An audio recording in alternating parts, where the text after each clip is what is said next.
የተባበሩት መንግስታት ድርጅት በዓለም ላይ ትልቁ ሰብአዊ ቀውስ የተስተናገደበት በሚል የሚጠራው የሱዳን የእርስ በርስ ጦርነት ከተቀሰቀሰበት የአውሮፓውያኑ ኤፕሪል 2023 ጀምሮ ከ28000 በላይ ሰዎችን ሕይወት በመቅጠፍ ሚሊዮኖችን ከቀያቸው አፈናቅሎ ለረሃብና ለችግር ማጋለጡን እንደቀጠለ ነው። ይህ ደም አፋሳሽ የእርስ በርስ ጦርነት እየተባባሰ መምጣቱን ተከትሎ የንጹሃን ሞት ከቅርብ ወራት ወዲህ በከፍተኛ ሁኔታ ጨምሯል። ተባብሶ በቀጠለው ጦርነት በሱዳን ምዕራባዊ ግዛት በገበያ ላይ በተፈጸመ ወታደራዊ የአየር ጥቃት ቢያንስ 100 ሰዎች መሞታቸውን የእርዳታ ቡድኖች አስታውቀዋል። የዳርፉር የመብት ተሟጋች ቡድን በበኩሉ ጦርነቱ ከተጀመረ ጊዜ አንስቶ እጅግ የከፋው የቦምብ ጥቃት ሲልም ጠርቶታል።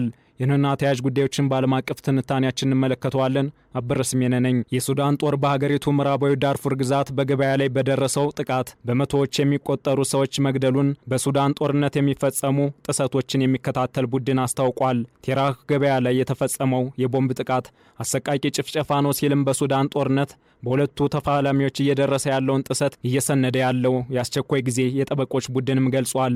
በዚህ ጥቃት ከሞቱት በተጨማሪ በመቶዎች የሚቆጠሩ ሰዎች መቁሰላቸውም ቡድኑ አክሏል።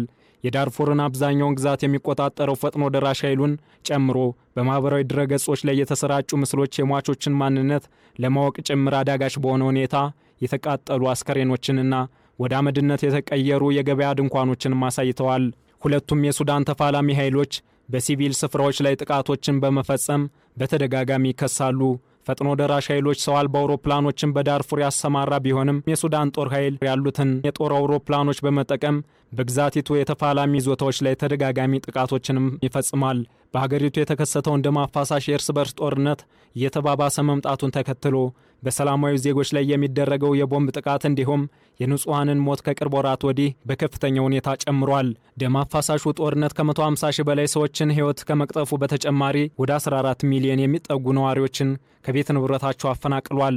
በሀገሪቱ ረሃብ በከፍተኛ ሁኔታ መስፋፋቱን ተከትሎም ከግማሽ በላይ የሚሆነው ሕዝብ ከፍተኛ የምግብ ዋስትና እጦት ላይ እንደሆነ የተባበሩት መንግስታት ድርጅት አስታውቋል።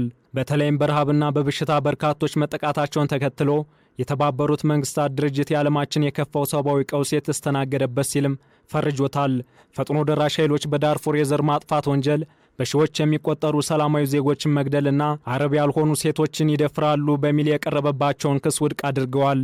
ምንም እንኳን ቡድኑ የሚቀርብበትን ክስ ውድቅ ቢያደርግም የተባበሩት መንግስታት ድርጅት ቃል አቀባይ ስቴፋን ዱጃሪክ በበኩላቸው በሰሜን ዳርፉር ከኤልፋሽር በስተሰሜን ምዕራብ 40 ኪሎ ሜትር ርቀት ላይ በፈጸመው የአየር ድብደባ በርካታ ሰዎች ተገድለዋል። በካርቱም ውስጥ ህዝብ በሚበዛባቸው አካባቢዎች ላይ የሚደርሰው ጥቃት እየተባባሰ መምጣቱ አሳሳቢ ሆኗል ሲል የተባበሩት መንግስታት ድርጅት ቃል አቀባይ ስቴፋን ተናግረዋል። ቃል አቀባዩ በናይል ወንዝ አቅራቢያ በኦምዱርማን በደረሰ ጥቃት ምክንያት የዜጎች ሕይወት መጥፋቱንም ገልጿል።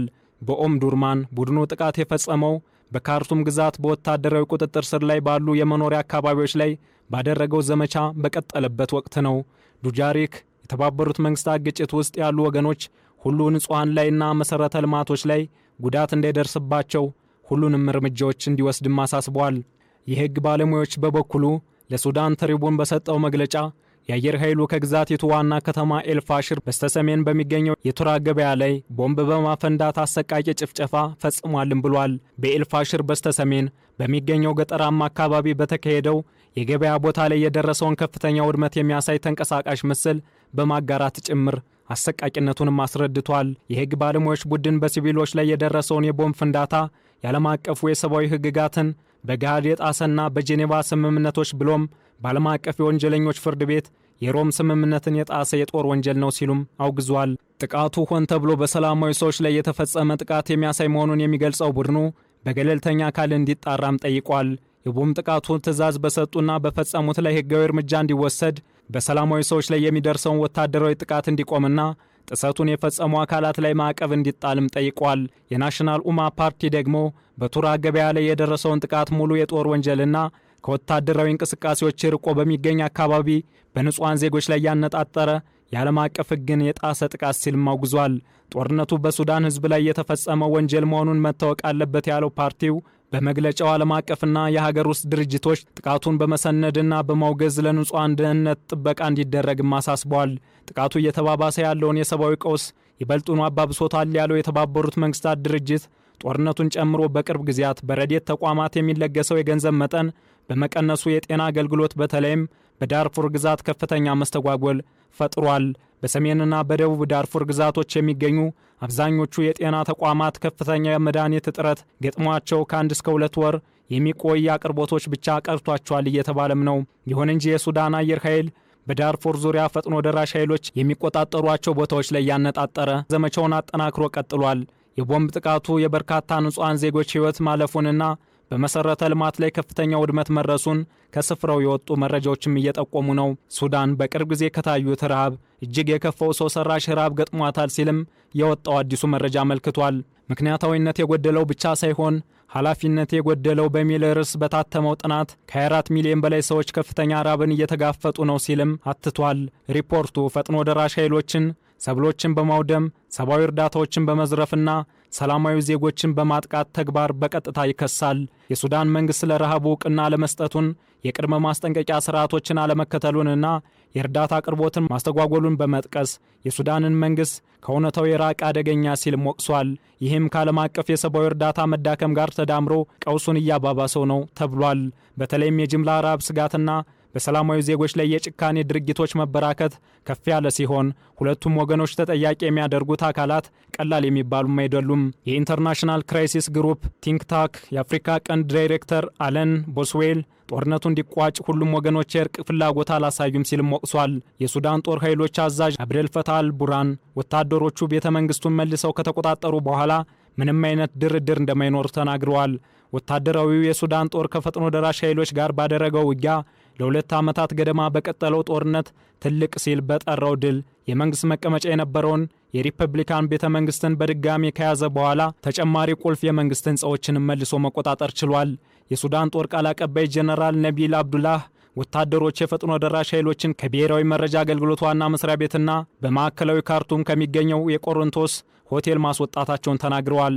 ጦሩ የሱዳን ማዕከላዊ ባንክ ዋና መስሪያ ቤትንና በአካባቢው የሚገኙ ሌሎች የመንግስት ህንጻዎችን መልሶ መያዙንም አብዱላህ ተናግረዋል። ከዚህ ባለፈም የሱዳን ጦር ኃይል እንደ አውሮፓውያን አቆጣጠር ከኤፕሪል 2023 አጋማሽ ጀምሮ በፈጥኖ ደራሽ ኃይሎች ተይዞ የነበረውን የካርቱም ዓለም አቀፍ አውሮፕላን ማረፊያን መቆጣጠሩን ወታደራዊ ምንጮች ገልጸዋል። የሀገሪቱን ጦር ኃይሎች ግብጽ ትረዳለች ተብሎ የሚታመን ሲሆን የፈጥኖ ደራሽ ኃይሎችን በመርዳት ደግሞ የተባበሩት አረብ ኤምሬት፣ ቻድና ደቡብ ሱዳንን ስማቸው ይነሳል። ሆኖም የሱዳን ጦር ምክትል አዛዥ የሆኑት ያሲር አልታ በቻድ ደቡብ ሱዳንና የተባበሩት አረብ ኤምሬቶች ላይ የበቀል እርምጃ እንደሚወስዱም ዝተዋል። የተባበሩት አረብ ኤምሬት የጦር መሳሪያዎችን በሱዳን ድንበር በኩል ለፈጥኖ ደራሽ ኃይሎች በማቀበል የሚቀርብባትን ውንጀላ ውድቅም አድርጋለች።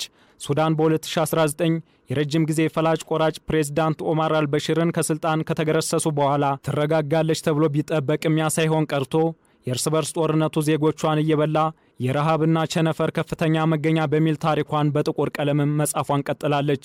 ይህንኑ ትንታኔ ስናዘጋጅ ቢቢሲ፣ ሱዳን ትሪቡን እና አልጀዚራን በዋቢነት ተጠቅመናል።